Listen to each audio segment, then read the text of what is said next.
recording.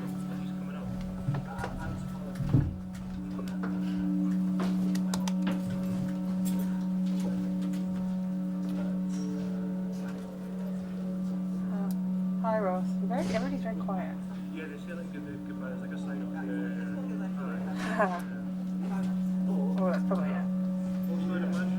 Do I have Charlie there? Hi Charlie. Do I have John on the floor? Just got lights there? Do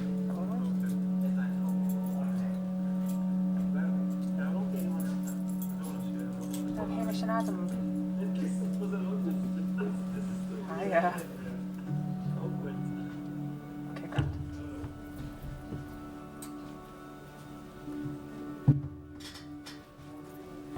We've got 3 minutes. 3.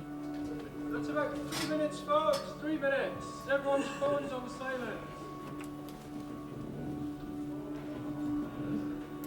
Good shout. Lindsay, turn your phone off.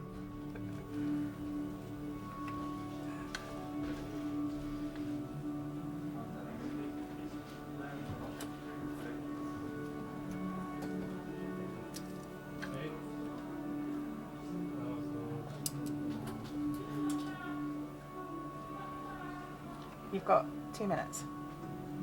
2 minutes, everybody. I'd be happy with you just having it off. I'd be happier. Hello.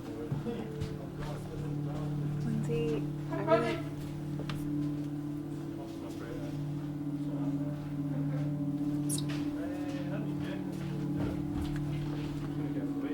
are you all good, Charlie?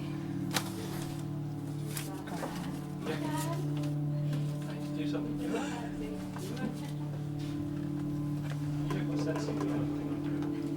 You've got Ryan, don't you? Yeah. Thank you. Thank you. Do you know about the house?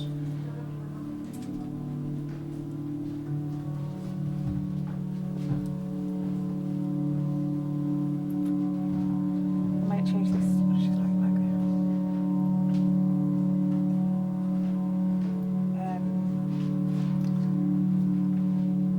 Hello. I'm probably going to stand you by with a minute to go, and it's probably going to be a long standby for your next, for the sound cues and stuff like that. I just don't know exactly how long this introduction is, so just for just now. I'll change it later.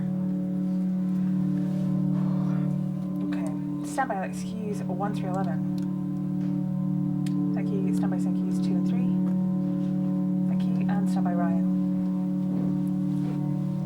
Thank you. We've still got the title thing, obviously, but I just, for now.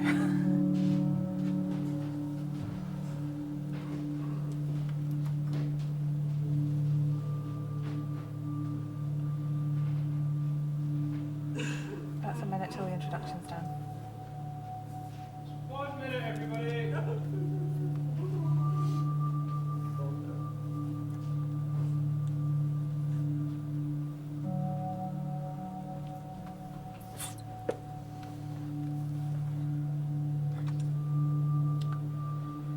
It is actually. You can do that later.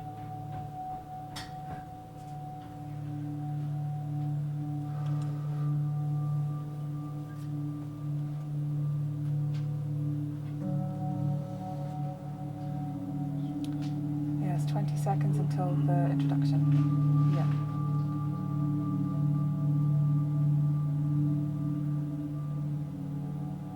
Till the introduction. That's 10 seconds, folks. Have a good show. Alex, you want to go?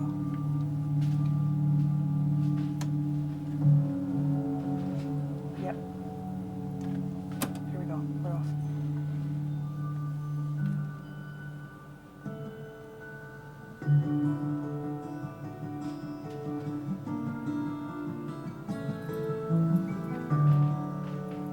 Hello and welcome to the Lyceum Christmas Tales. We're really delighted that you're joining us live for this performance. My name is Zinnie Harris and this is Wils Wilson, and together we've directed what you're about to see. The Lyceum Christmas Tales is a project we've been working on for a number of months. Back in August, we commissioned 12 Scottish writers to each write a 15-minute short story, one that would be suitable for a family audience or to be told around a fireside. And 8 of them we've already pre-recorded and are available on our website. And I hope that some of you might have been watching them. What you're going to see tonight is the final 4 and the culmination of the project. In August, we had hoped that we would be opening the theatre at this stage and having you live in the theatre with us. That's not been possible, but we were determined to share the stories and to bring a bit of Christmas cheer. So we brought some cameras into rehearsal, and we worked with our actors and a team of people backstage and behind the camera to bring you the tales you're going to see. I'd also like to introduce Oğuz to you, who will be playing live music. And Ryan. So curry in, cozy up, and we really hope you enjoy the performance.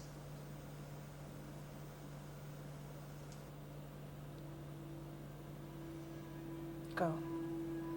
Thank you, 3.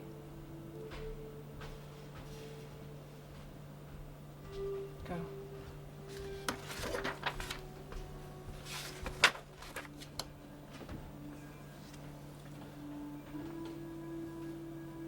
Alex Q11.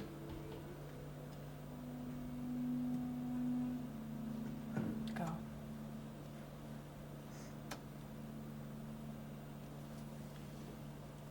It is a week before Christmas in the year 2020, and I'm standing in my favourite spot, looking out my window. I live in a top floor flat at the top of the town, right by the castle. So when I look out, the whole of Edinburgh is spread out below. Church spires and gardens, theatres and shops, posh houses and tenements stretching away down the hill to the sea. It's dark, and the lamps are being lit. And the city is starting to twinkle. And then I hear it. In my living room, just off to my left. A big sigh. There's someone sitting there. A girl. Long red hair, raggedy clothes, clumpy hobnail boots. But it's only me and Granny Bell who live here, so who the crivens is the girl sat in the settee? Pale skin. Dark rings around her eyes. Blue lips. I know a ghost when I see one. And this ghost is getting up off the settee and walking towards me. Oh, crivens. I want to run, but I'm glued to the spot. Please don't hurt me. She walks right through me Stand by, let's use 12 through 13. and out into the hall. Thank you. Stand by, thank you, 11 and 12. When my legs stop wobbling, I run to the kitchen. Granny Bell looks at me. Oh, Davy, you look like you've seen a ghost. I have. But I don't tell her that. I don't want her thinking I'm even dafter than I am.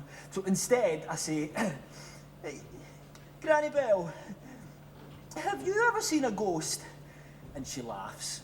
Oh, don't be silly. Of course I have. I see them everywhere I go.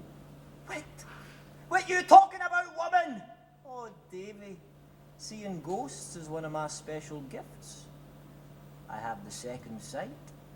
It runs in my family, you know. Oh, here we go. Granny Bell and her second sight. She thinks she can see things before they happen. When a phone rings or a storm comes, she'll say, I knew that was going to happen. I felt it in my waters. But now she's telling me she doesn't just see the future. She sees ghosts as well. Well, if that's true, then how come she hasn't seen this ghosty girl walking about our flat? Oh, her, says Granny Bell. That's Ella. She looks scary, but she's harmless. And she'll probably be here a while. Wait!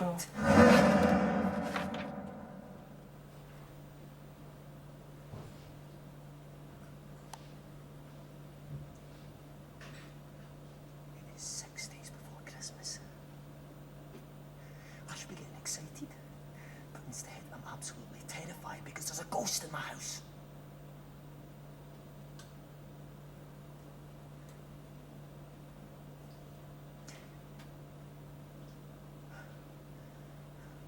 Granny Bell isn't remotely bothered that we're being haunted. Oh, ghosts are nothing to be scared of. They're just big softies who are feared to go on the journey to the next world, so they hang around here with the living. Oh, is that right? Well, our ghost doesn't look feared. She looks creepy, and she gives me the heebies. Whenever I turn around, she's there, lurking in corners. And when she sees me watching her, she growls. What are you looking at, boy? I run to my bedroom and pull the covers over my head. But I can't sleep for trembling. Because outside my bedroom, Ella, the angry ghost girl, is stomping up and down the hall in her big clumpy boots.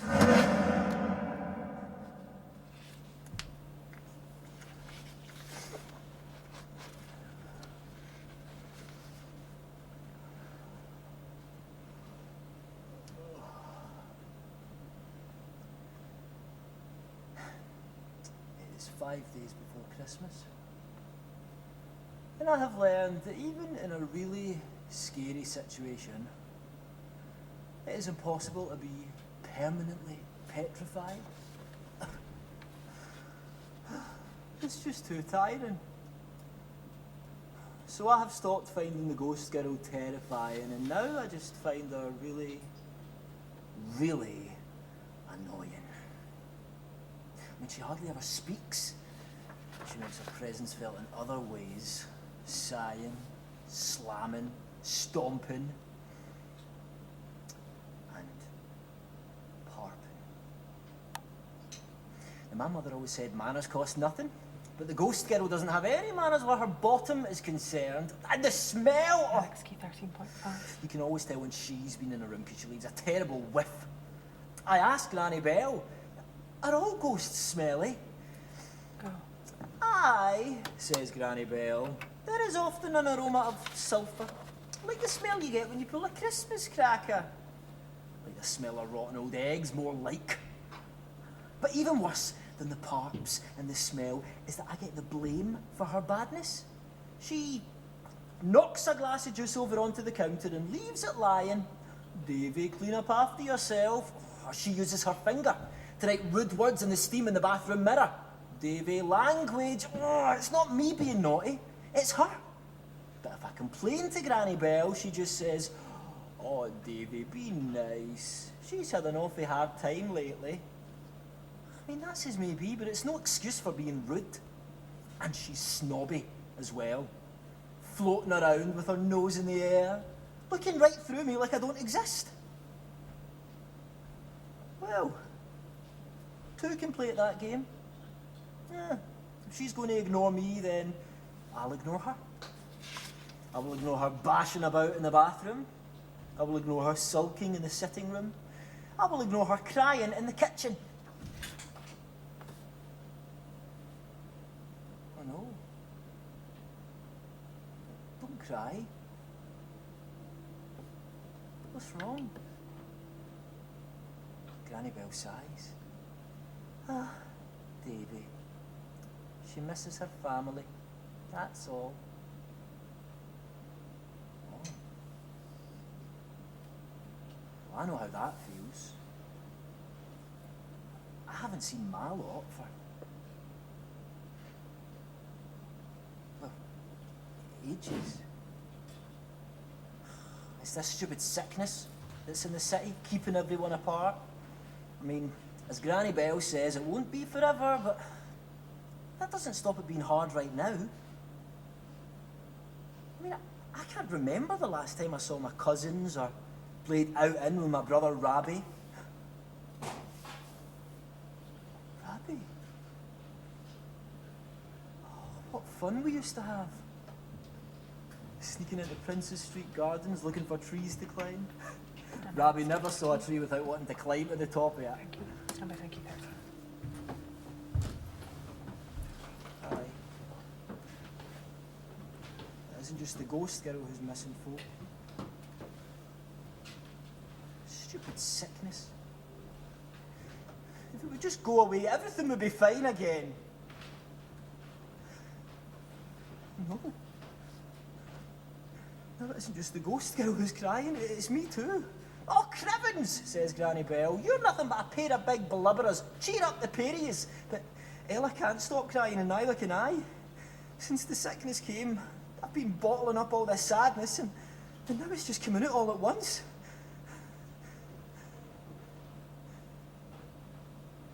And then, suddenly, Ella stops crying. And she looks at me. Like she's seen me properly, for the first time. And then, she laughs. Ha! You've got a big snottery bubble coming out your nose! And I have. It's enormous! It's a champion snot bubble! And then Granny Bell starts laughing, and before I know it, I'm laughing too. And I can't remember the last time I laughed so hard, and it feels brilliant. It is 3 days before Christmas, and I have a new friend. And she's a ghost. It turns out Ella is an angry ghost because this is her first Christmas away from her mum and dad. I want to suggest she could be haunting them instead of me and Granny Bell. But now we're pals, I don't really want Ella to go away. Granny Bell gets out the Christmas decorations and I tell Ella where to hang them.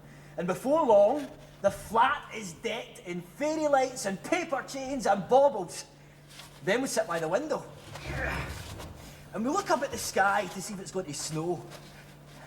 Ella says it never snows at Christmas except in stories, but Granny Bell says it will definitely snow this Christmas. She can feel it in her waters.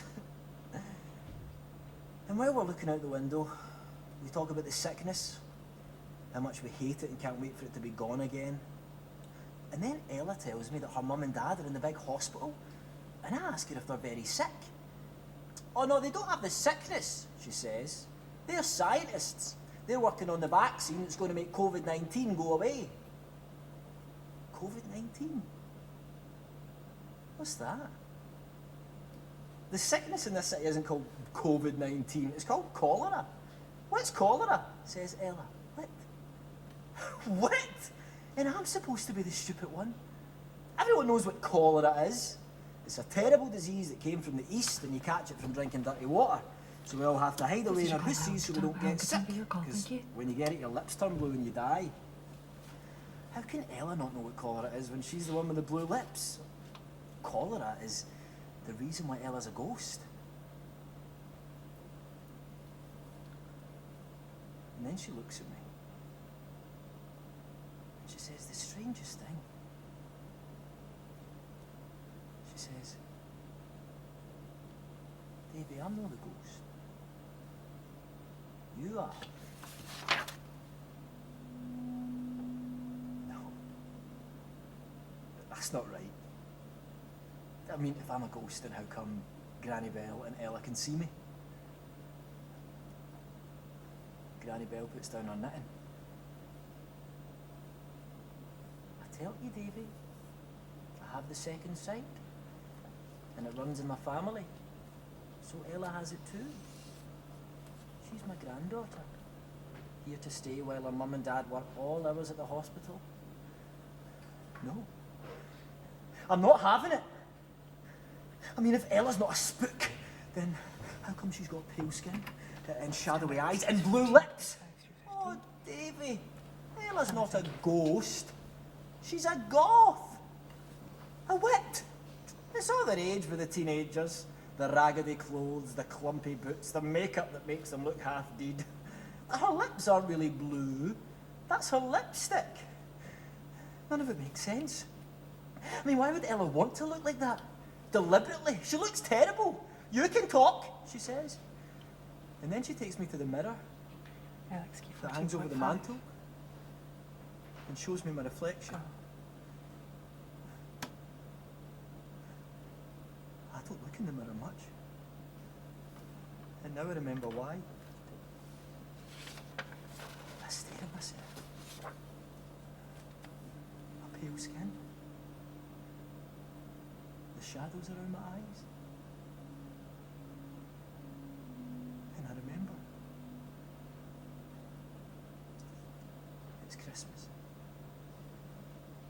of our Lord, 1831. There's a sickness in the city. It's called cholera. It's us poor folks that catch it. Once you've got it, you're a goner. My brother Rabbie gets it first.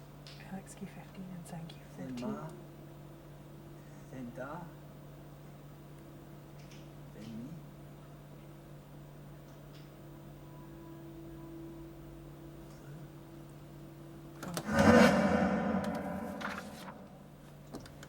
The year is 2020. It is 2 days before Christmas. And I've remembered that I'm a ghost. Or maybe I never really forgot.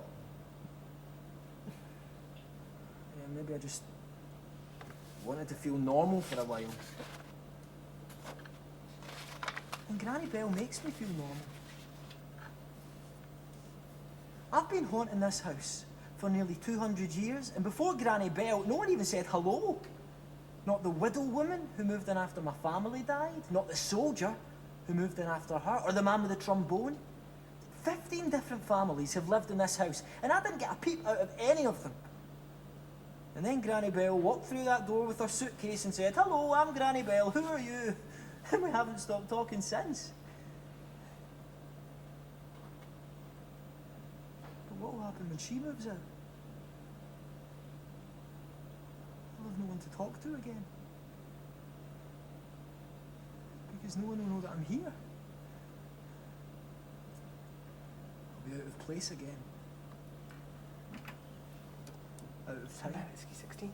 The keys to my Zang Q 15. Ella tries to cheer me up by challenging me to a park off. But I'm This not. is your call for the canopy queue, your call for the canopy queue. She'd only thank you. win anyway. It turns out, as well as being a goth, she's also a vegan. But I don't know what that is, but apparently it gives her an unfair advantage. Granny Bell comes and sits with me. You know you're always welcome here, Davy. But maybe you should be thinking about moving on to the place where people go when their lives are over. No one is unhappy there, or poor, or in pain. You don't have to make the journey alone. Your people will help you. My people. Well, that's Ma and Da and Rabbie. All long gone. I don't have people anymore. All I have is Granny Bell Alex and Q Ella. 16 and Zang Q 15. I'm not going to leave them. I'm going to stay right here with them, in my house. It's Christmas Eve, and it's snowing! Big fat blobs of white tipping out of the sky. I told you it would snow, says Granny Bell. I felt it in my waters. Ella is amazed. Come on, she says. Let's go down to Princess Street Gardens and have a snowball fight. Oh, but I'm not so sure. I mean, I haven't been outside for 190 years. Come on, says Granny Bell. You've been cooped up in here long enough. Can't argue with that. Granny Bell and Ella put on hats and gloves, Alex but Q I 17. don't bother. A wee bit of cold isn't going to kill me. And then we're off. Go.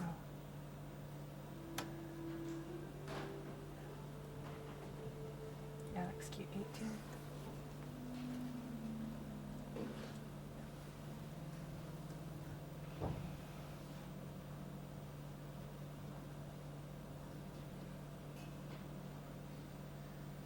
Down the tenement stairs and out the front door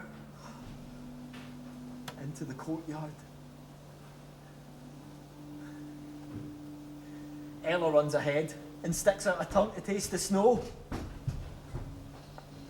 Then she grabs my hand and we slither down the mound to Princess Street Gardens with Granny Bell skittering behind. I go to climb over the fence, but Ella pulls me through a gate. I can't believe my eyes. The last time I ran through these trees, they were saplings. Now they stand 100 foot tall. Granny Bell and Ella throw snowballs, then we all three lie in the snow and make angels. Well, Granny Bell and Ella do.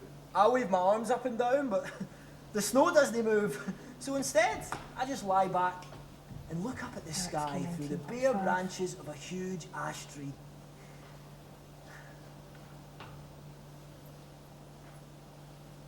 And that's when I see him.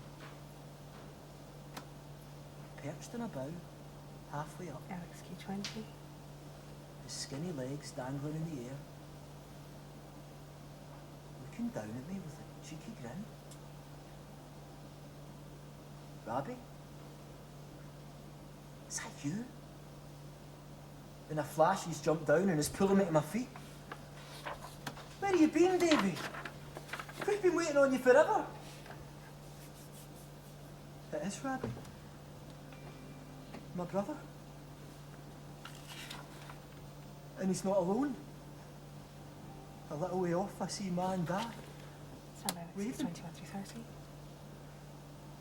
My people waited for me. Thank you, 16 and 17. Thank you, stand I by, start to 21. run to them, but then I remember Granny Bell and Ella. I can't just leave them. Not at Christmas. But Granny Bell shoos me away. Go on, Davy. Me and Ella will be fine.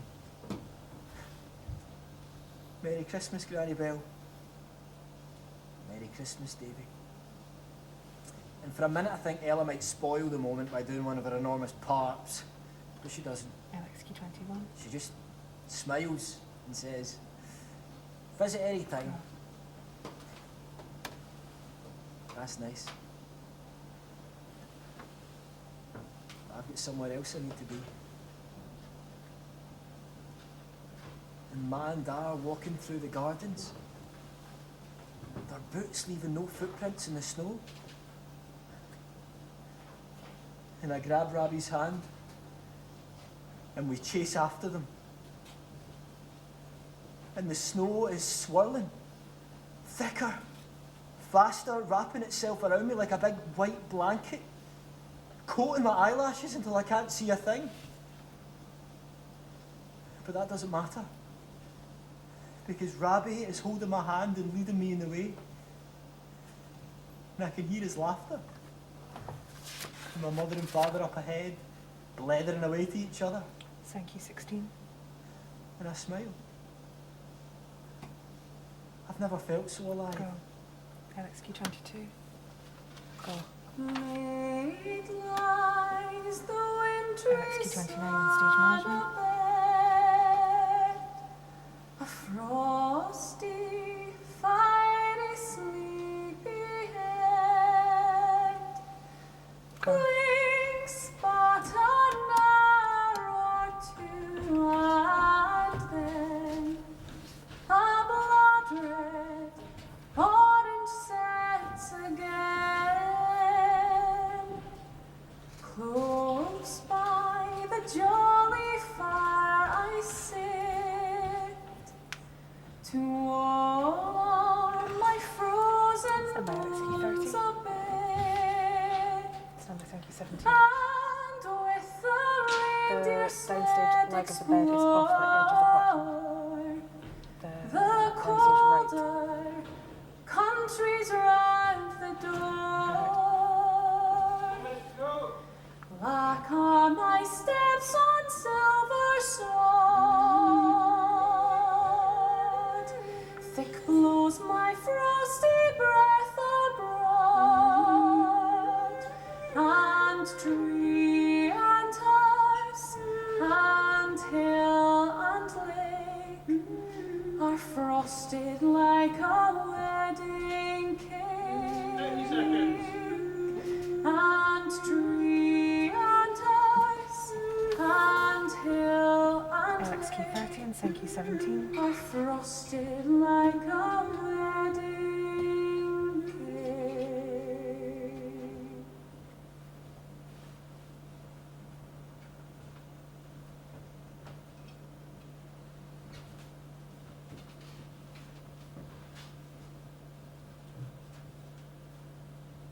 Go.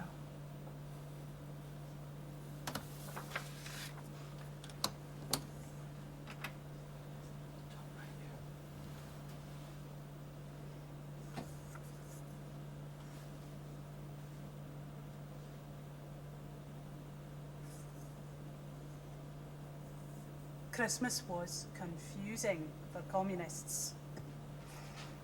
They had decided this year on a very small tree. And underneath the tree, waiting patiently for Christmas, were some very small gifts, wrapped in brown paper with a red ribbon round them.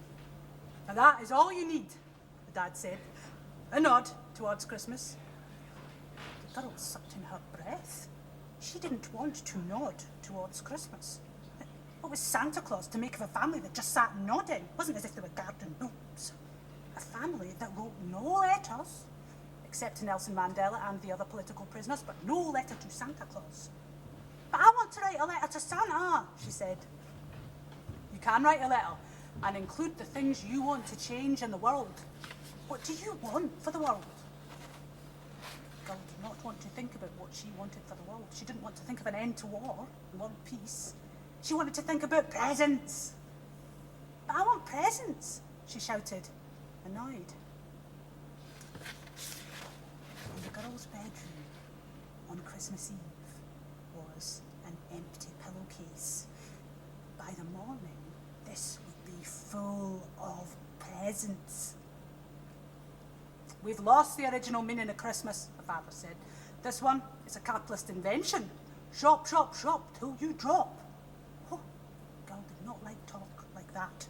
It made her worry her pillowcase would be empty on Christmas morning. "It should have nothing to do with presents," Mother said. "Christmas should be to do with giving. You should be happier giving a present than receiving one." The girl thought about this for ages and decided her mother was wrong. She liked getting presents best. At least that's what she thought back then. That Christmas Eve, when the snow was gathering in the streets, ready to be made into snow comrades the next day, complete with small red scarves and carrot noses and Che Guevara berets. And the stars were sparkling from the trees, telling the old stories from the past. And the night sky was ready to fold up its treasures and go to sleep. The girl lay wide awake. It was always the hardest night of the year to get to sleep was Christmas Eve. There was so much to worry about. Would Santa find a way into the house? Was the chimney unblocked? Would the reindeer be given the carrot? Last year, the carrot appeared back in the kitchen with one bite out of it. Her dad had said, "Oh, well, if the reindeer didn't want to finish it, there was no need in wasting it." Would the glass of milk be there? Would the milk be fresh? Or would Thatcher the milk snatcher stolen? 18 and 19 and AV. Would Santa get the presents sorted right? How is it possible to organise the presents correctly and make sure the right ones went to the right houses? I mean, what if Margaret Aird or Susan Murray got hers instead? What if they went to Eileen Spence? Oh, much to worry about. Not to mention thinking about the Christmas dinner. Our mother had said money was tight. Did that mean they would cut back on all the trimmings? Would the party butcher help? And the party butcher give them 4 slices of square sausage and 4 slices of steak on a Saturday for what? Stand by canopy Q1. She looked out at her garden in the dark. Thank you. And the snow lit up the moon, or so it seemed to her. And everything seemed like it might be possible. And it seemed like things might be changing soon. Galaxy 30. Changes in the air. That's a song our mother used to sing, and then changes in the air. And that night, Go. right on cue, as if the weather was aligned with the stars and the wishes of all the children in all of Scotland, from the inner and outer Hebrides to the Western Isles, to the Solway Firth to Bute, and in and out of all the cities, Aberdeen, Inverness, Dundee, Edinburgh, Glasgow. It snowed. It snowed and snowed and snowed. It started falling softly on the stroke of midnight, and then more earnestly, so that by the morning of Christmas Day, the girl would wake to a garden thick with snow, and to a family of snow comrades who'd organised themselves in the night, sharing scarves and hats and lumps of coal. On her bedroom wall, facing her, was a big poster of Angela Davis. Thank you, 19.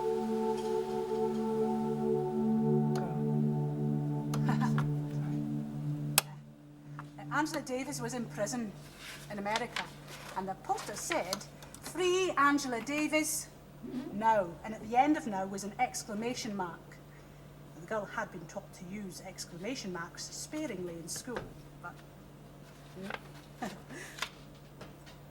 Angela Davis's head was turned slightly to one side, and she was wearing a zigzaggy top. Angela Davis had a big head of hair, an afro, her mum called it. The afro looked like a halo tonight. The afro was shining in the moonlight. The full moon had a halo around it, an orange light. The girl went up to the poster and whispered, "Angela, can you hear me?"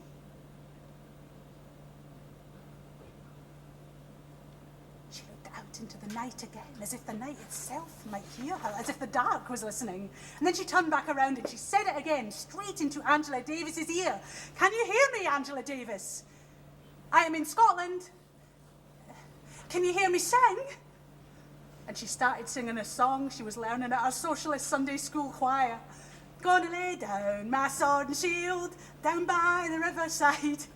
She sang away to her, and it seemed like her eyes flickered and shone.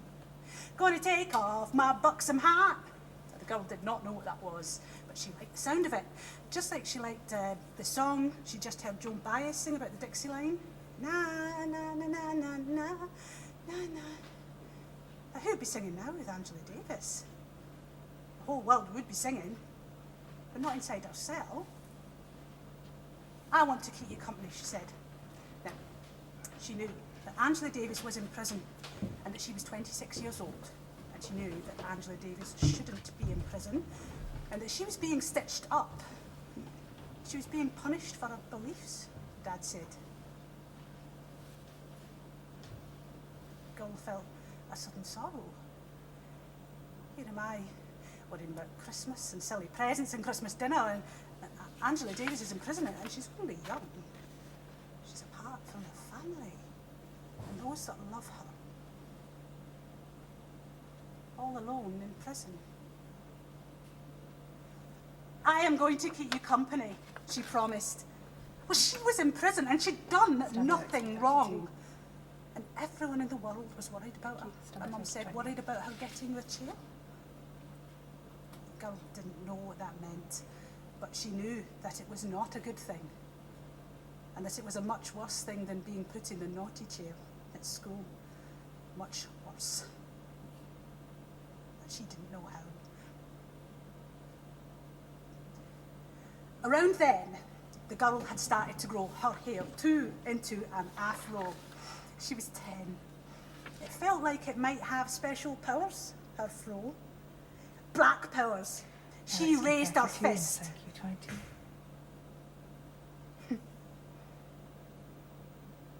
Sometimes, that Christmas Eve, it seemed like Angela Davis's eyes moved. "Here, where did we go? Days where the rain came, a brown-eyed girl," she sang. A brown-eyed girl. Sometimes it seemed like she was listening. "What do you want for Christmas?" she asked her. Her eyes were bright and brown, and her skin was brown like the girl's skin. But her face looked quite serious. "What do you want for Christmas?" she asked her. "If you could have anything at all, she asked. Now, Angela didn't answer, but she smiled a little. The girl could have sworn she saw her face move a little. The curtain in her room seemed to twitch, and the stars lit up the poster so that all the lights left in the night shone on Angela Davis, and light reflected from the snow shone in her room.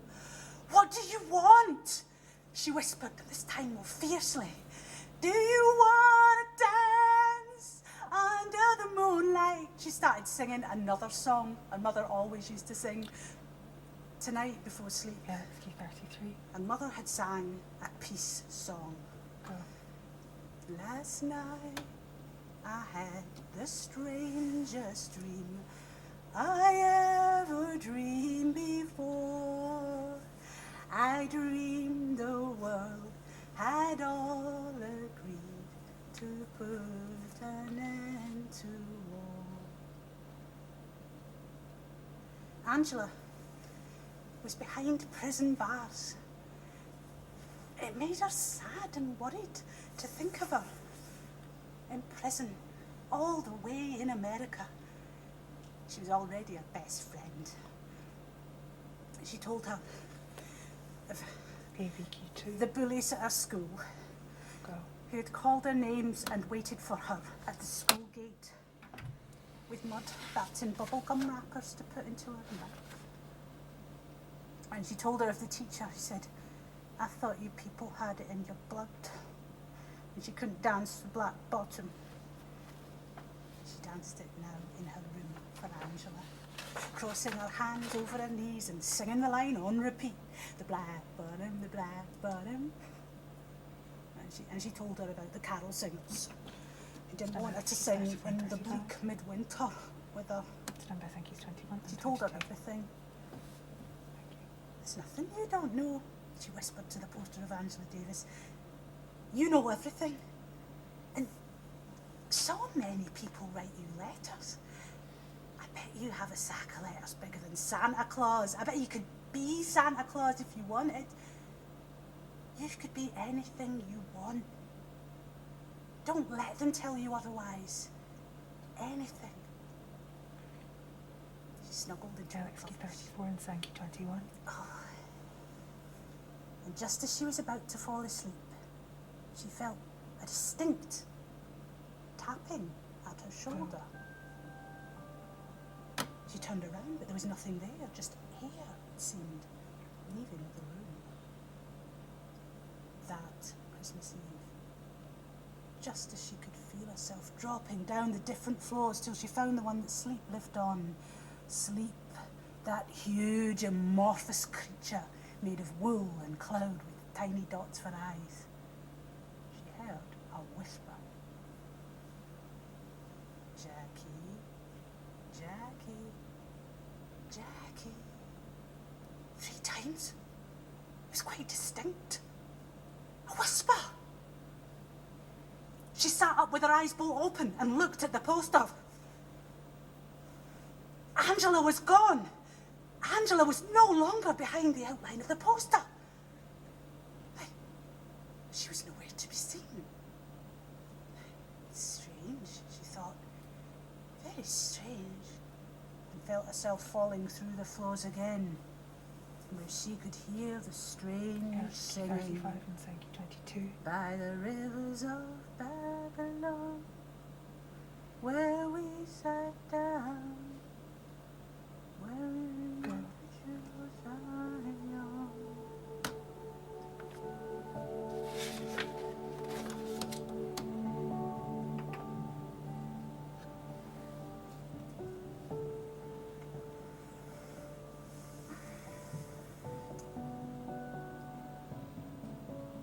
She felt a hand take hers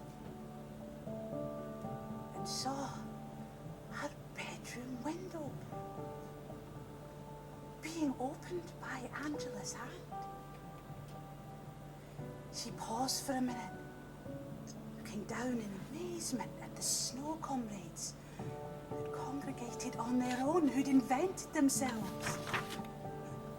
We don't have much time, Angela said, and pushed off through the open window, holding the girl's hand firmly.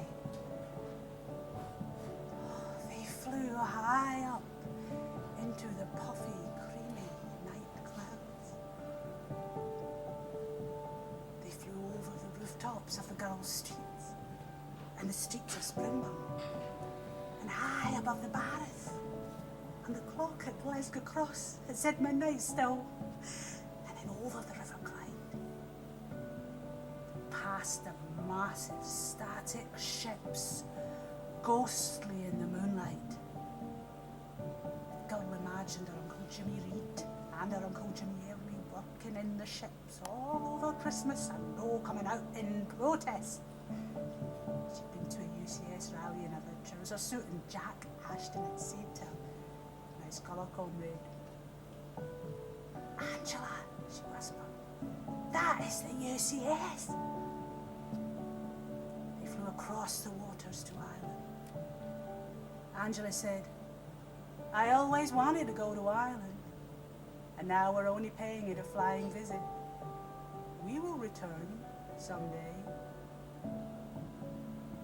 They flew over McGurk's Bar. Angela sprinkled some magic stardust from the sky all over Ireland, and the girl did the same. They flew over the Ulster Hall, and earlier that year, Angela told the girl, Led Zeppelin had come and sung Stairway to Heaven. They started singing it now, Angela leading and the girl following, line by line through the sky.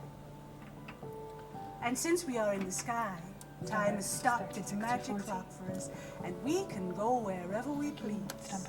Tell me one wish, one person in the world, anywhere in the world, you would like to visit most. The girl thought for a second, and the stars sizzled, sparkled, and shone. It took a second, a split second. They flew from Ireland to France, and across the seas that separate France and Africa. They flew through Libya, Tunisia, Nigeria, where the girl's father was from, she was told. "I am an African princess," she whispered in Angela's ear. They flew to Zambia, Zimbabwe, and down to South Africa, where they flew to Cape Town, over the Table Mountain, through the Western Cape, till they came to Robben Island. It was exactly midday there. Stand by for the interval change, please. Stand by for the interval change, thank you. They flew right into Nelson Mandela's small cell, hardly longer than the man himself. I know that. Nelson was reading a poem aloud. Out of the night that covers me, I have not winced or cried aloud. The menace of the years shall find me unafraid. I am the master of my fate. I am the captain of my soul. He looked up to see the girl and Angela Davis and smiled that smile of his that could light up the whole world. It was better than visiting Santa Claus. What would you like for Christmas? The girl asked Nelson Mandela. It is not what I want for Christmas that matters, he said. It is what you want. What do you want? Here, have this. Thank you, 23.5. From South Africa. I was saving it for Christmas, but you can have it. It is a Mabola plum from the hissing tree. Remember, it always seems impossible till it's done. He shook her hand, and he shook the hand of Angela Davis, whose eyes were red with tears. LXQ 37 and Sankey 24. You shall overcome, he said to Angela. You shall overcome one day. Go.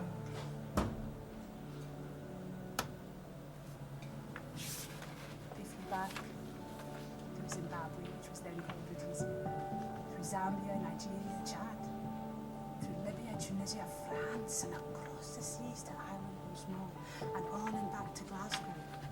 There's the girl sliding along, huddled in the street, way down below near Central Station, shivering with a blanket around her. She shivered herself and turned in her sleep, LXQ 38. disappearing back down into the sky's great eiderdown of sleep. Sankey 25 and ABQ She felt 2.5. someone gently kiss her cheek Go. LXQ and 39. take her leave. Go.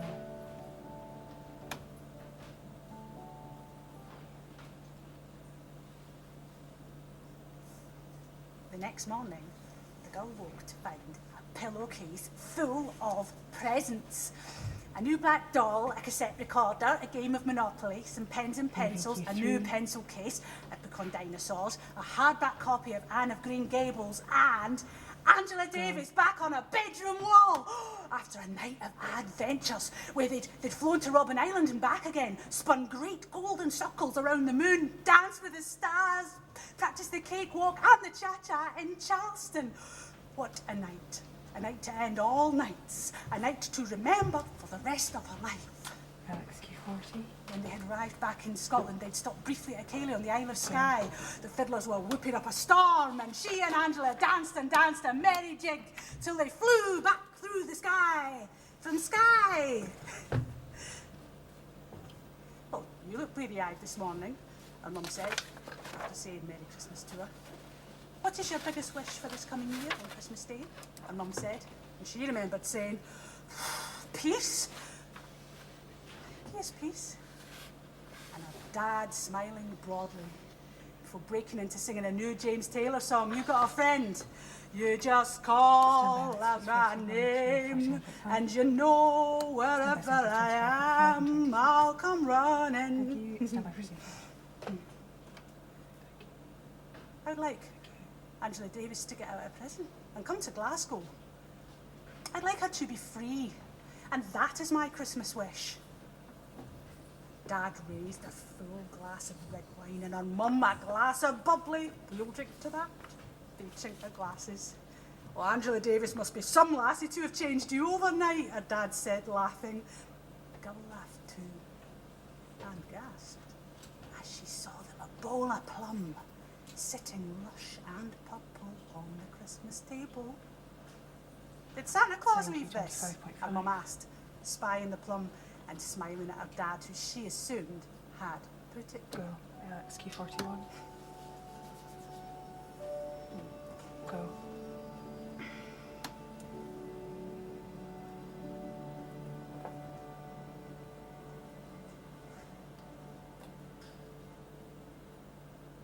Would she ever meet Angela Davis? Ever actually meet Angela Davis?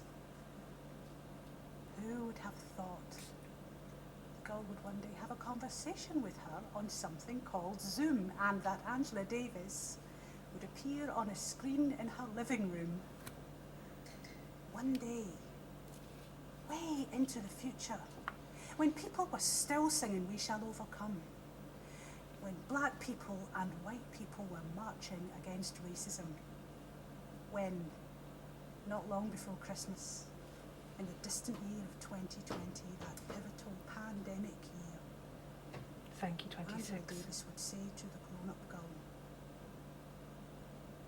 I'm still hopeful. Change is coming. Alex Change is Q49 coming and soon. scene change.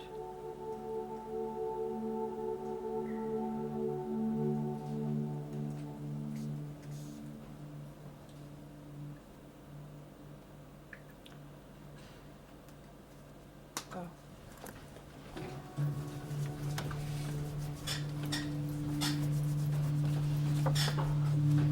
Folks, 10 minutes.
6 minutes.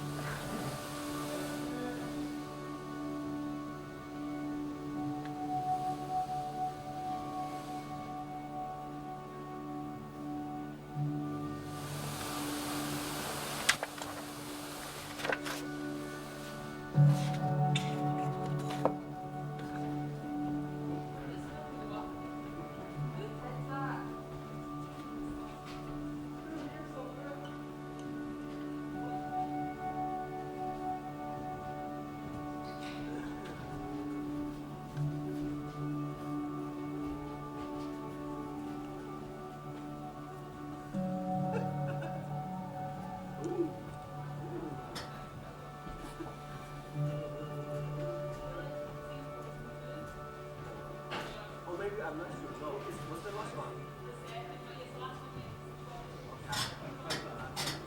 5 minutes.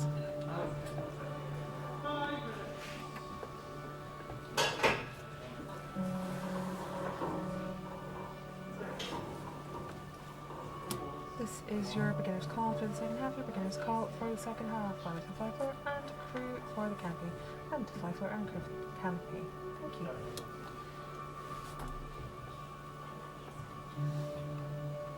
I know. Well, who was it? Anna, who did some of the design. She arrived earlier on. She's like, I was going to say, did we want to grab a little wine? And I was like, but she's like, that's probably not a good idea for you. I was like, no, probably not. Hope not. Oh yeah. I think when we did the selection thing, I came to watch it. It was part we really wanted a gin, but in the can it was weird. I thought I might get in trouble, so I didn't do it. 4 minutes.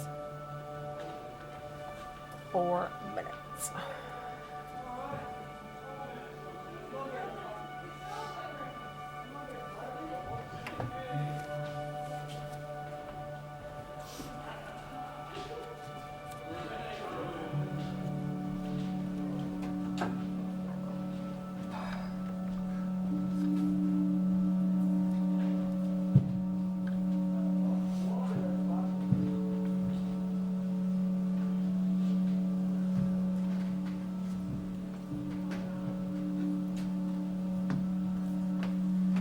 Assuming you never leave.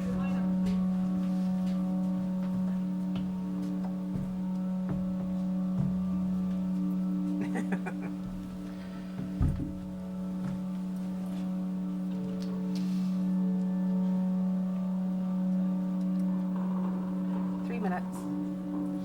Somebody could like poke Lindsay back this way, but I'll queue for her. Oh, she's right there. I didn't see you'd gone back. I got a queue for you in 1 minute.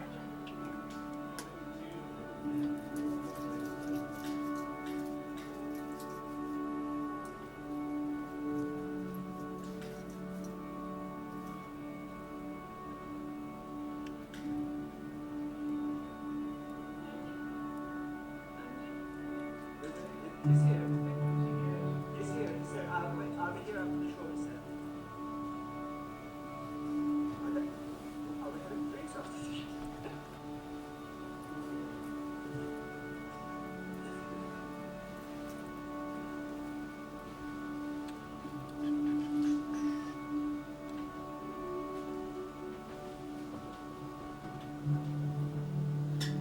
That's 2 minutes done. And could we be in LXQ 47.5, please, Lindsay? That's right. Thank you. And can we stand by, please, LXQs 50 through 51? Thank you. Stand by, please, thank you. 30 through 33.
Stand by, everybody.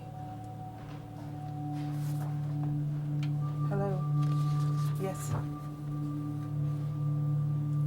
And we're off. Sankey 30. Go. Alex Q50. Go. Alex Q51.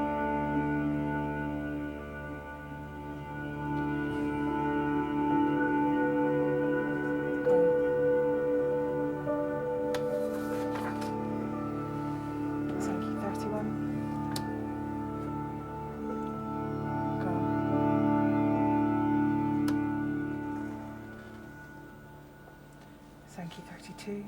Sorika is sick of people. Go. Sankey 33. Go.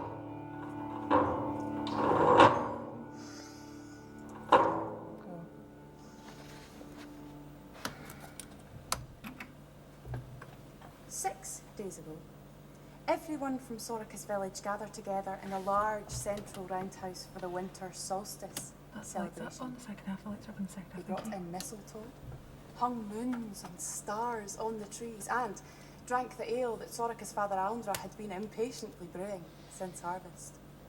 They feasted on wheels of shortbread shaped like the returning sun. Oh, all were warm and full and happy. But now, the roundhouse seems smaller, the children louder, and everyone grumpier, still gathered together inside. They are waiting.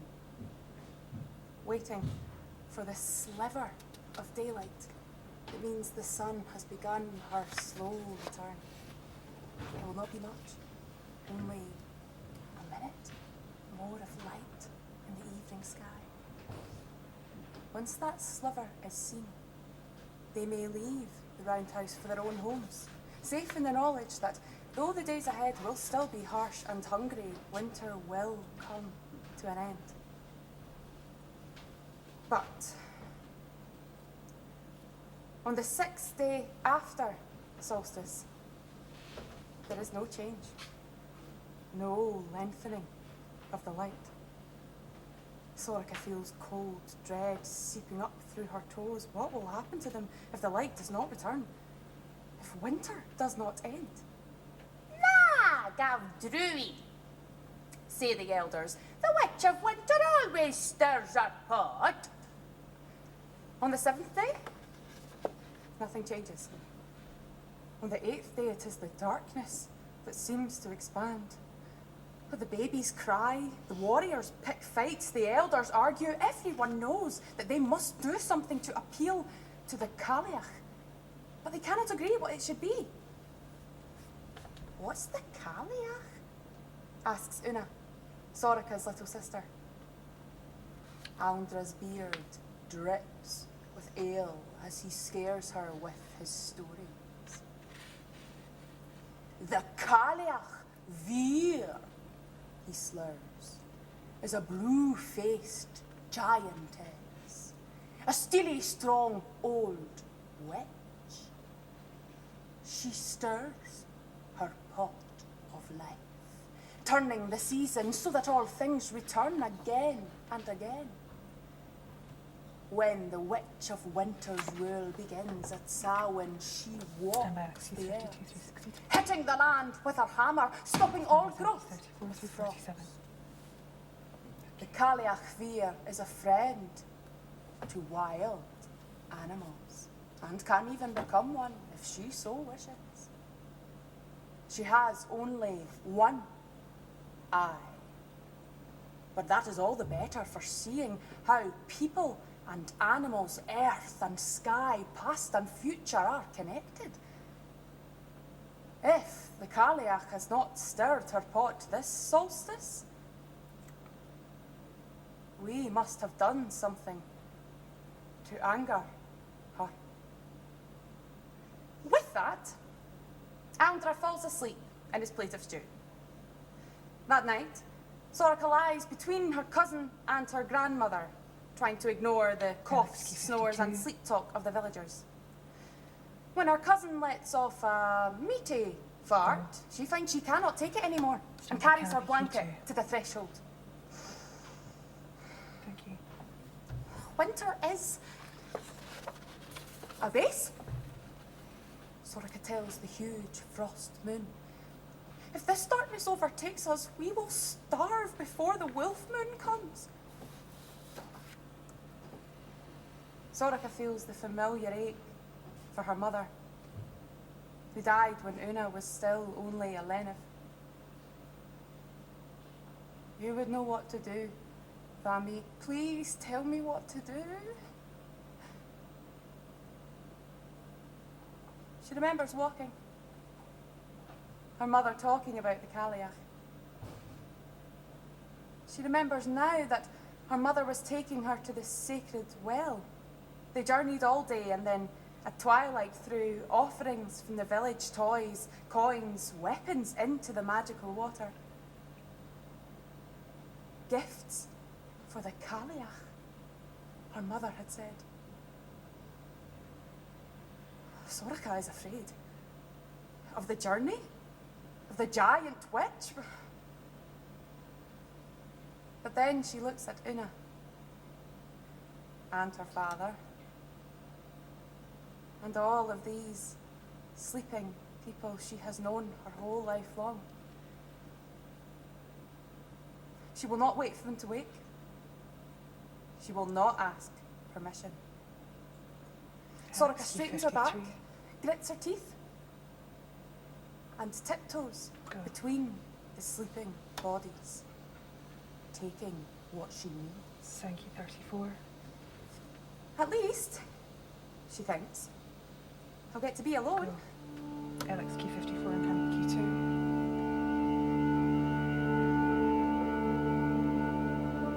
Go. Thank you, 35. Go. Alex Q55 and thank you, 36.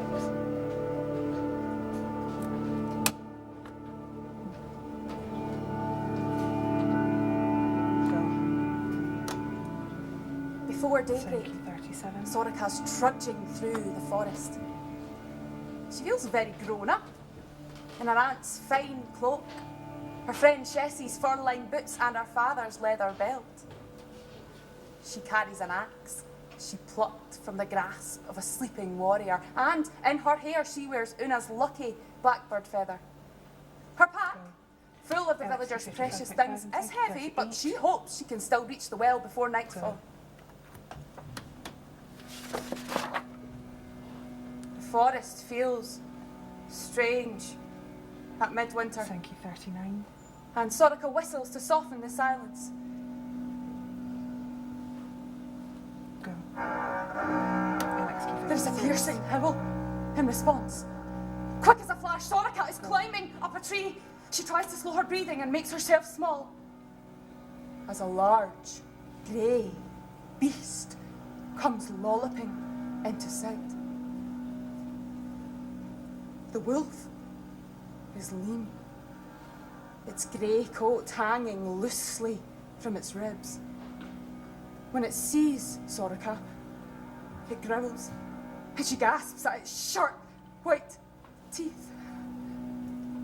The wolf wanders in circles, and then it runs at her. Soraka scrambles higher in the tree, trying to get as far away from its jaws as she can, but the wolf only drops a stick at the foot of her tree.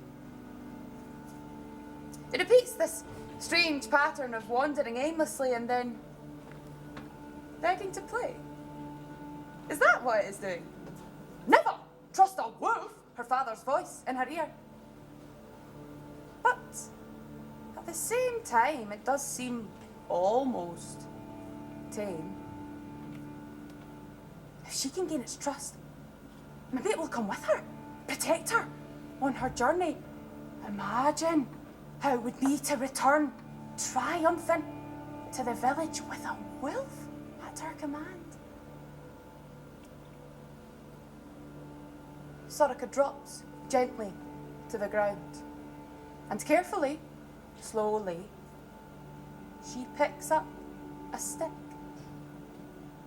The wolf pants. When Soraka throws the stick, it bounds off and returns with the stick in its mouth. Again? She asks. And the wolf's tail wags, as it does on the third time of asking, and the fourth, and the fifth. Soraka's wearying of the game, feeling her quest tugging her forward, urging her on. Last time, she tells the wolf before she lets the stick fly. But when Soraka turns to leave, commanding for the animal to follow, it starts to turn in sad circles again.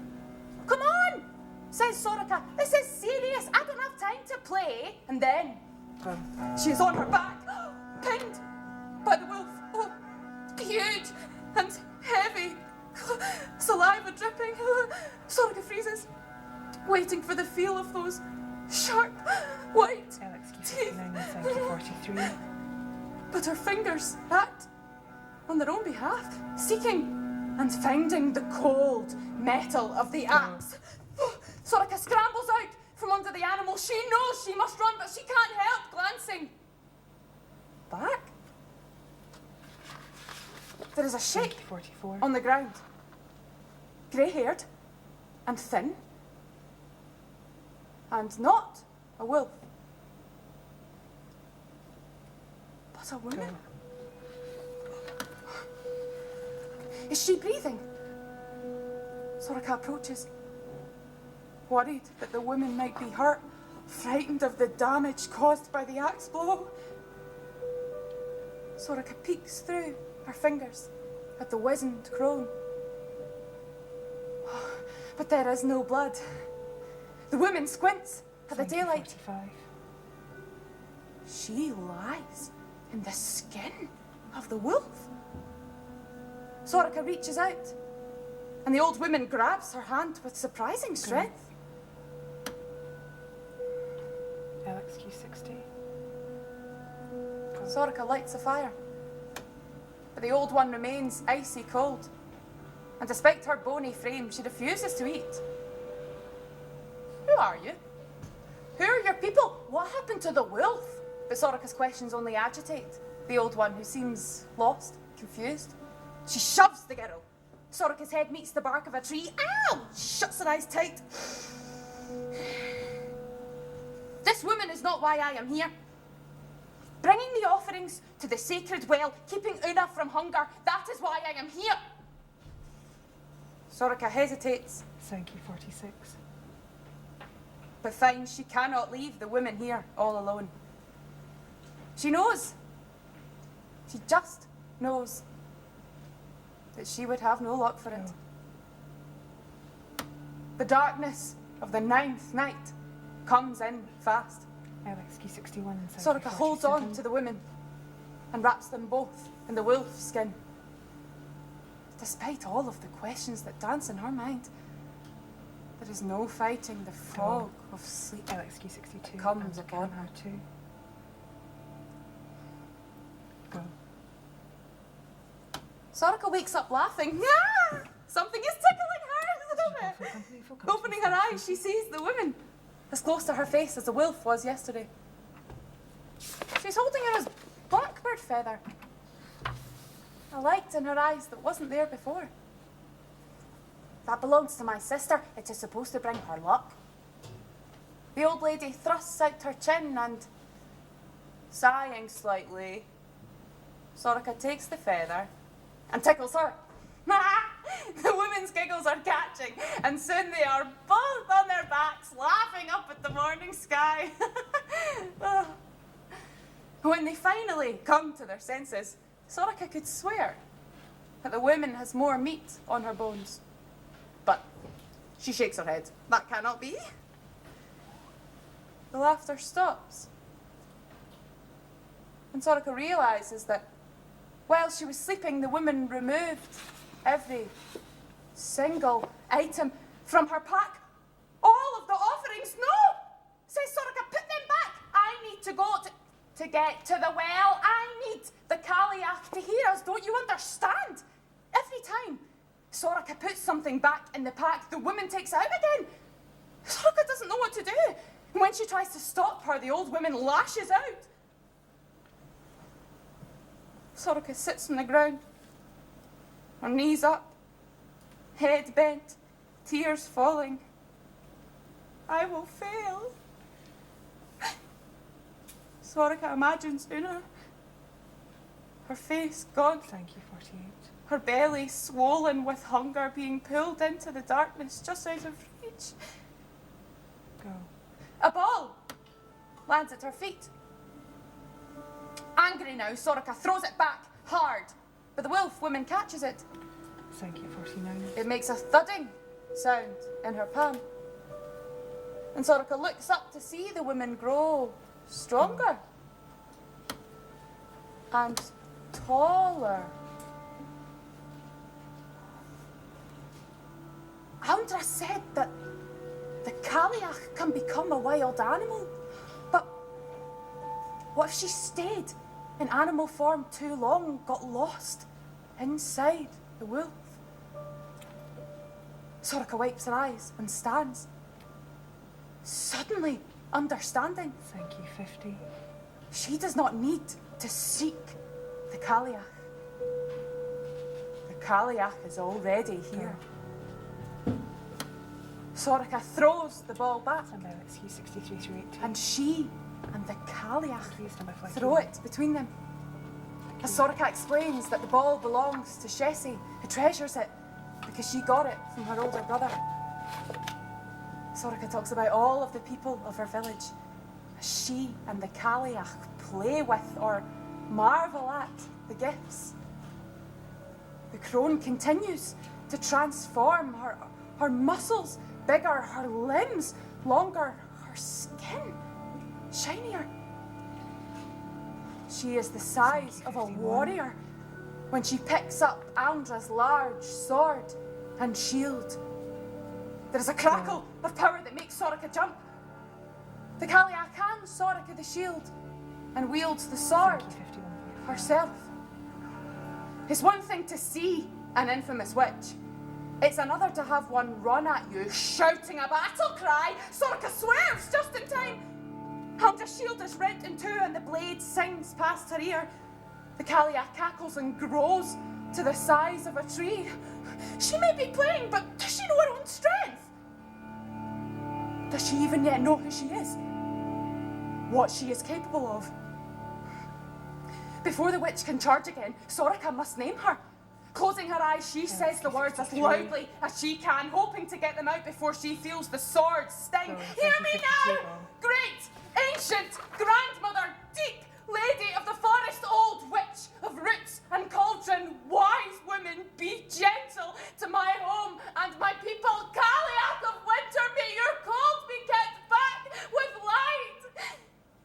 Light we share with you and we share what we have with you. 53. Light we share with you when we take the time to be with you. Go. Where once there were two eyes, now there is one. Soraka is before the Kaliach, Veer in all her power. The little girl shakes as she looks up and up through the trees into the blue face of the giantess. All her life, Soraka has been told that the Kaliach 64, acts out of 54. anger and spite. So she is surprised when the Kaliach smiles. A truly beaming smile. Galaxy 64.5. It seems that I lost myself for a time until you came along. Galaxy 64.7. The Kaliach's voice makes a wind that bows the branches. Soraka roots her feet to the ground. Soraka, brightness, you are well named. For this year, you are the one Flag U1. that has brought back the light. Thank you for freeing me, for reminding me who I am. The Kaliach hands Soraka a spoon as big as a spear. Beside her, there is a cauldron that spills over with colours and life. The Cailleach lifts Sorcha between finger and thumb. And Sorcha stirs the pot of life with all her might. Thank you, 56. The light is dazzling.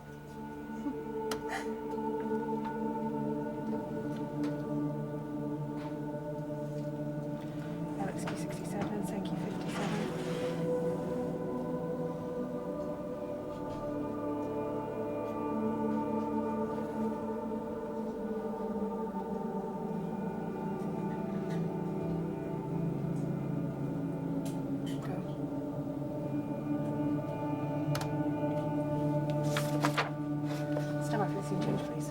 Back at the village, finally, they have seen new light in the evening sky. Allan looks proudly at his daughter as she tells them all of her trial. It is lonely to be the crone, to be powerful, to be feared. People forget who they are when no one talks to them, even giants. Sorcha puts the blackbird's feather back in Una's hair. Thank you for this. I used it to tickle the witch. Looking at Allan, she says, "You need to change your stories, Ayade. She doesn't want us to be afraid of her. She wants us to play with her." The villagers move out of the central roundhouse and work together to build bonfires. All night long, they laugh, dance, sing, and play for the Cailleach to see. Though they drive Sorcha mad, and no doubt will again, Sorcha embraces and enjoys the people of her village in a way she never has before. Thank you, 57.5. And she feels the witch's laughter and the wind that moves 16, between them, thank you, 58. making their fires burn bright. Alex Q 80 and scene change.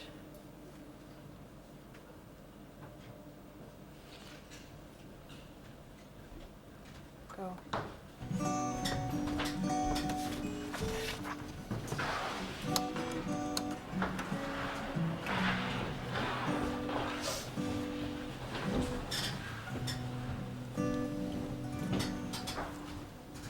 The snows they melt the soonest when the winds begin to sing, 3 minutes, everyone. and the corn it ripens fastest when the frosts are settling in, and when a woman tells me that my face she'll soon forget. Before we part, I'll wager croon she's fain to follow yet.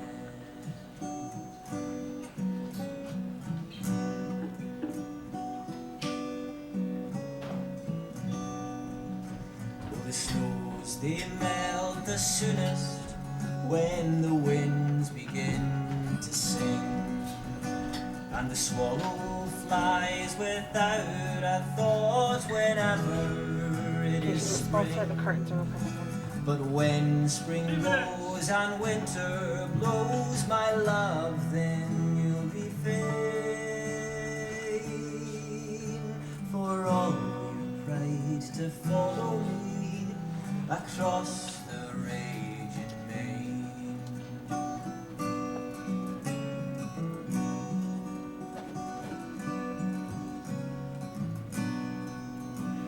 The snows they melt the soonest when the winds begin to sing, and the bee that flew in summer Stand by, shone in winter. We need to shut the cannot tabs. sting. The red tabs need to shut. Stand by, thank you. And I've seen a woman's anger melt between the night and morn. There is muzzling. So it's surely not a harder thing to melt a woman's scorn.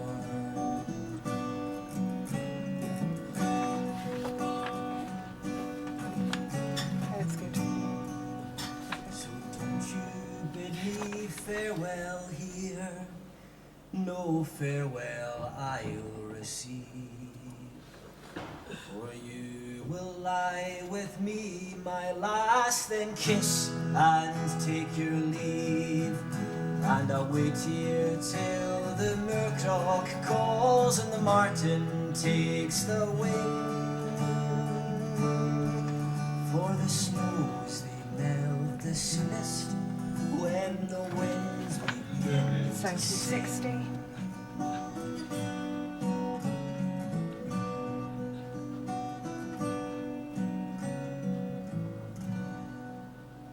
Go. LXQ 81.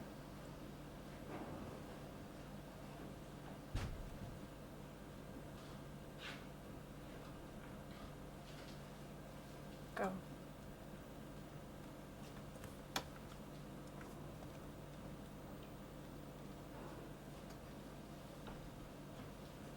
Carol is retired and lives alone with her cat, Moonlight, in a house big enough to swing him, oh, at least twice.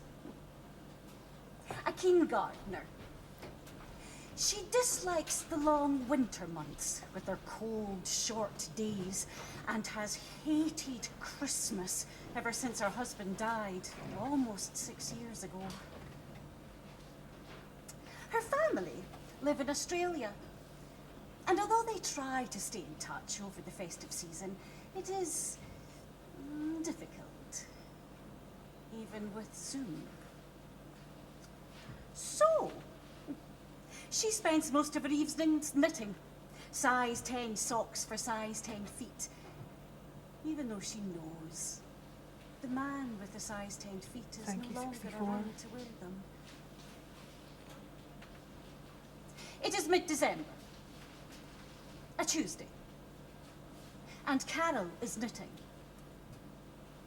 Click, click, click, clickety-click. Go. Christmas cards flip-flop onto the front doormat and fall into a tired, papery heap. LXQ 82. She sighs, puts down her knitting, and wedges yet another unopened Christmas card under the wobbly chair leg.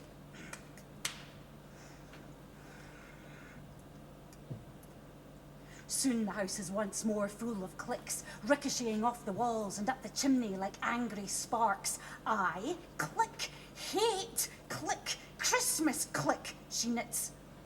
And one size 10 sock later, she closes the curtains and turns off the TV with a click. That night, Carol sleeps heavily, her grey bobbed hair sticking to her face like seaweed, unaware that someone, or something, has misinterpreted her angry clicks as cries for help and has arrived, uninvited, through the cat flap. Go. Shh. Shh. Click.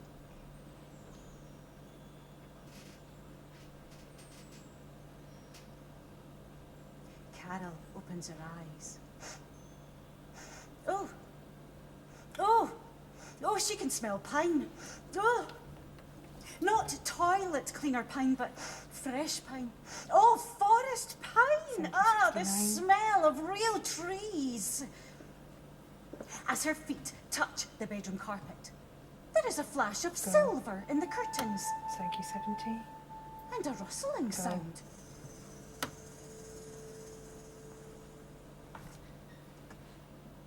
A lazy punch to the flowery chintz reveals nothing more than pine-scented air, but something strange is in her house. She knows it.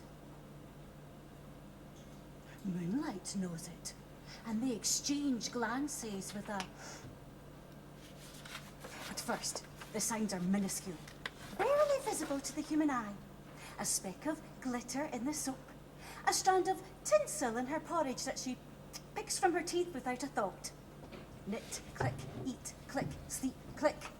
Life goes on as normal.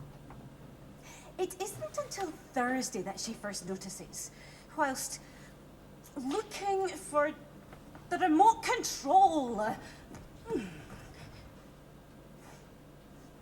that she realises that there is glitter beneath the sofa, clinging to the cushions like sparkly fungus. Oh. She stares at it, her cheek pressed against the Axminster carpet, and wonders how on earth it got there. Then she remembers the flash of silver in the curtains, and concludes with a sigh as she sucks up the glitter with her Dyson that loneliness does terrible things to one's imagination. But the next morning, as she picks up more stray cards from the front doormat, her hair rushes up against a garland of painted pasta, swagging merrily across her hallway. And she realises that, lonely or not, her house seems to be decorating itself. Over the following week, Christmas appears, much to her annoyance, in the most unexpected of places. And Carol finds herself unwittingly following a festive treasure hunt around her house. On Saturday, as she's rummaging for a teaspoon to stir her morning coffee, she finds a fork nestled among the spoons, twisted into the shape of a Christmas tree.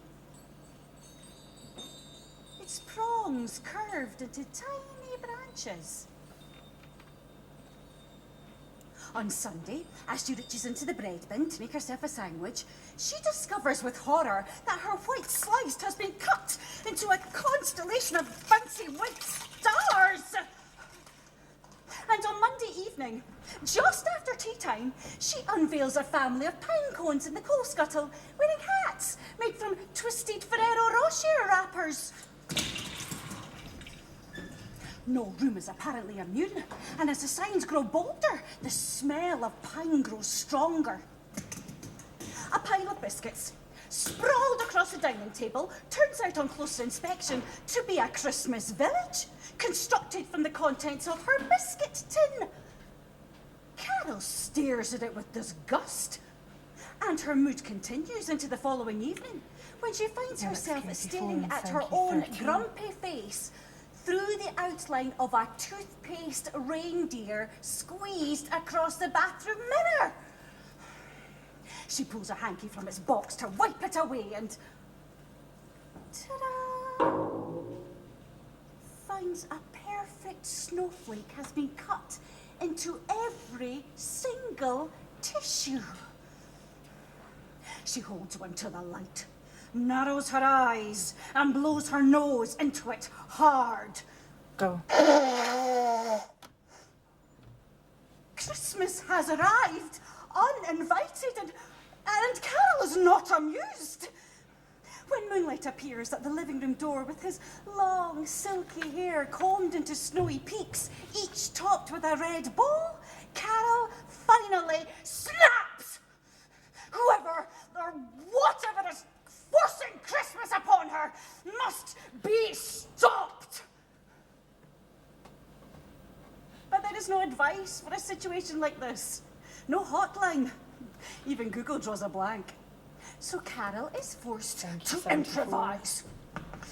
She creates vast webs of sellotape, zigzagging across the living room and over pelmets and sellotape pits under the coffee table, disguised with the pages of her radio times. She waits, clicking in anticipation. Click. Nothing. Click. Nothing. Click. Nothing! And Christmas keeps on coming. Fairy lights, Christmas trees, baubles, robins, wreaths, mistletoe, mince pies, toilet roll snowmen, and now snow globes.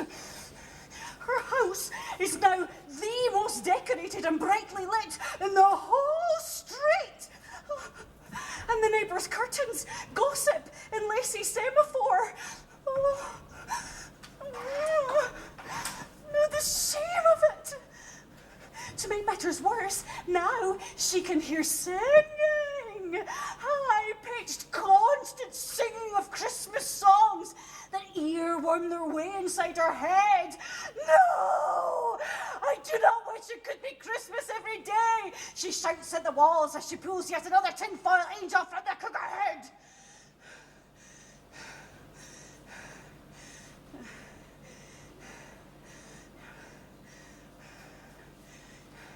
Her traps, meanwhile, have caught everything except the culprit. Cat hair, tinsel, crisps, more cat hair, peanuts, even more cat hair, pine cones. Basically, every texture and colour that Christmas has to offer. She has inadvertently created a giant Christmas hairball. The humiliation.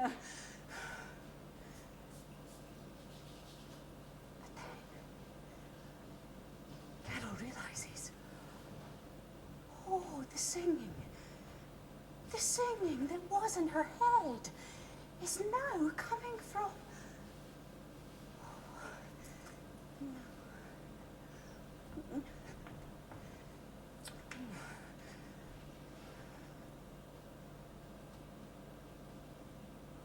the freezer.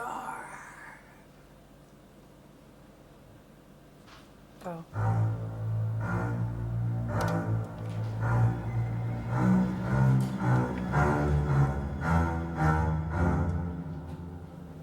The lid is open, just enough to trigger the light. LXQ27. Carol perches on top of a multi-pack of cat food and peeks inside.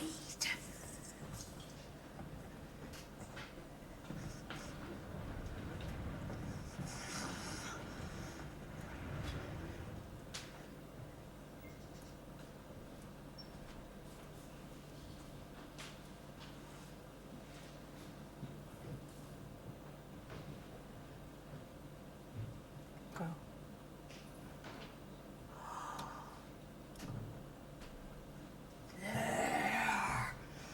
Beside the frozen peas, singing like a Fiji, is a tiny, frosty, pointy Nisa.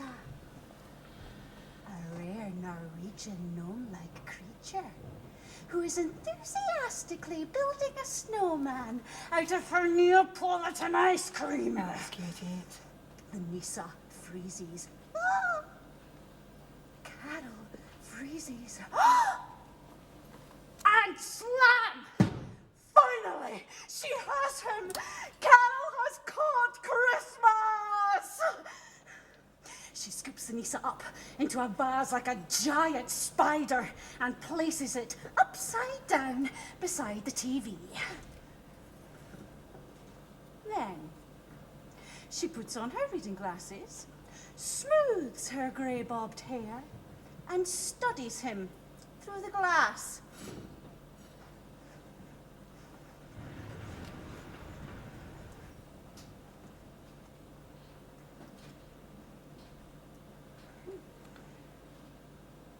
The Nisa, who is the size of a small aubergine, has arms and legs like rubber bands and a shock of grass-like hair twisted into a shock under his pointy red Nisa hat.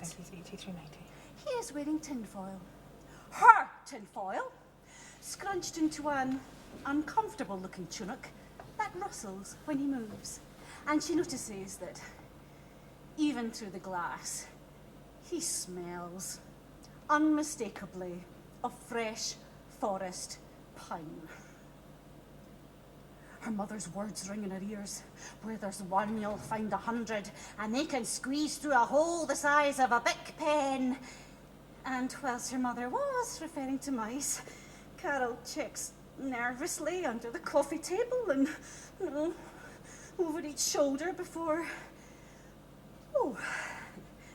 reassuring herself, he has definitely come on his own to bludgeon her relentlessly with the spirit of Christmas festivities. Well, at first she tries to ignore him. She tries not to notice when he writes Merry Christ Mass in broken English on the glass in his breath. And she tries not to notice when he stands on his head and waggles his legs in the air. And she tries not to notice that when he does waggle his legs in the air, part of his makeshift tinfoil tunic falls off, revealing his tiny Nisa bottom.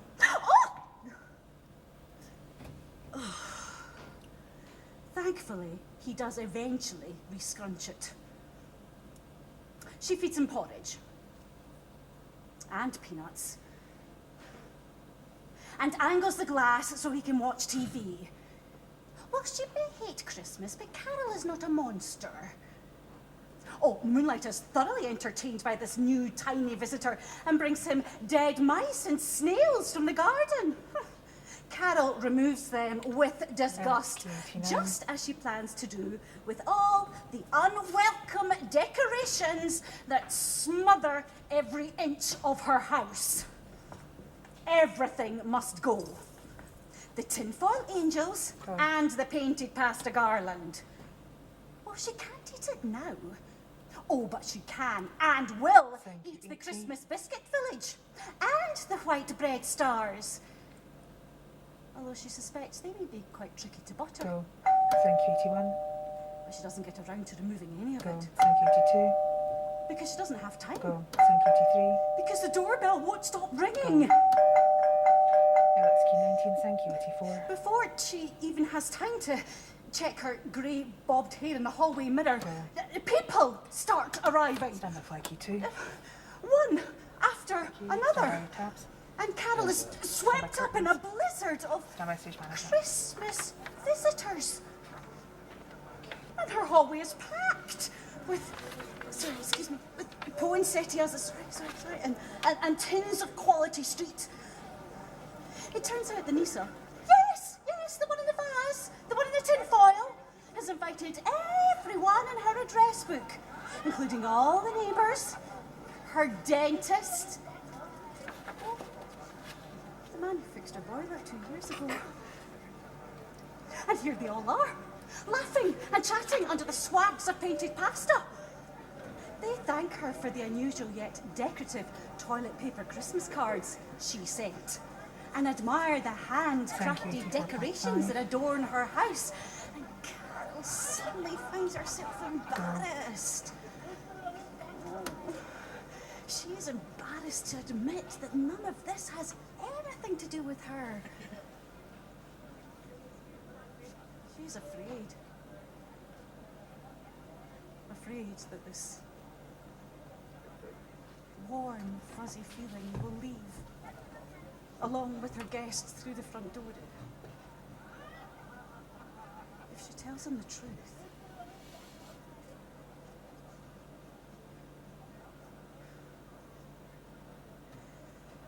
She glances at the Nisa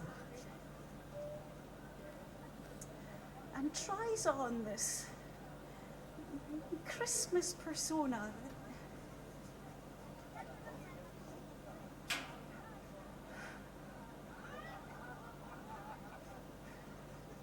He has so skillfully created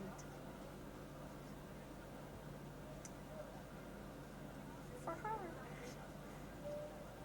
Yeah, it's Key 91, thank you, 85, and Flaky 2. Hello!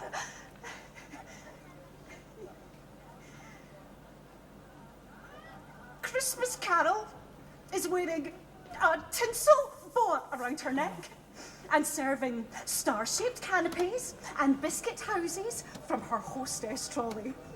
Christmas Carol has opened all the cards from under the wobbly chair leg and perched them on the mantelpiece like birds. Christmas Carol is laughing and chatting and singing and dancing like she hasn't done for over 6 years. is swept up in the Christmas conga that snakes its way up and down the street and circles the enormous Norway spruce in the town square. She realises there is something she must do. As it snakes past her house for the 8th time, Carol peels quietly away. Through the front door, past the toilet roll snowmen, past the jam jars, snow globes and the tinfoil angels, over the glitter and under the pasta. Tabs and curtains. She hurries to beside the TV and lifts up the vase. Go.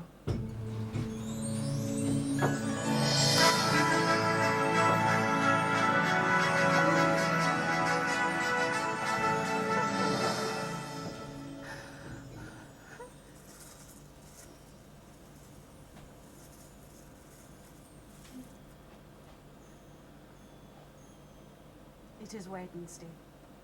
Christmas Eve! And Carol is knitting.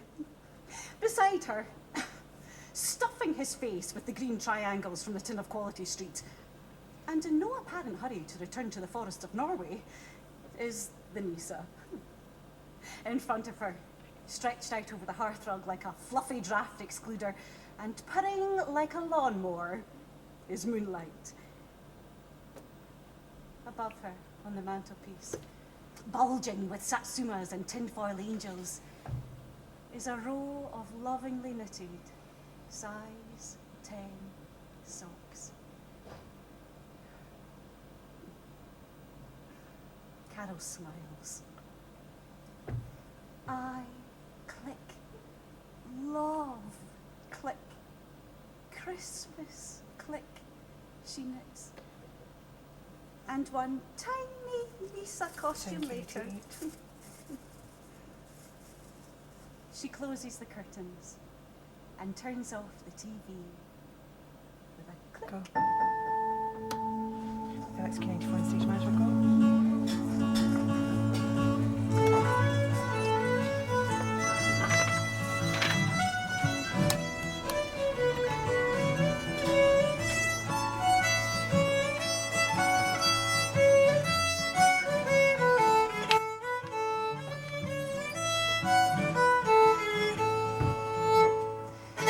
Come a wassailing among the leaves so green.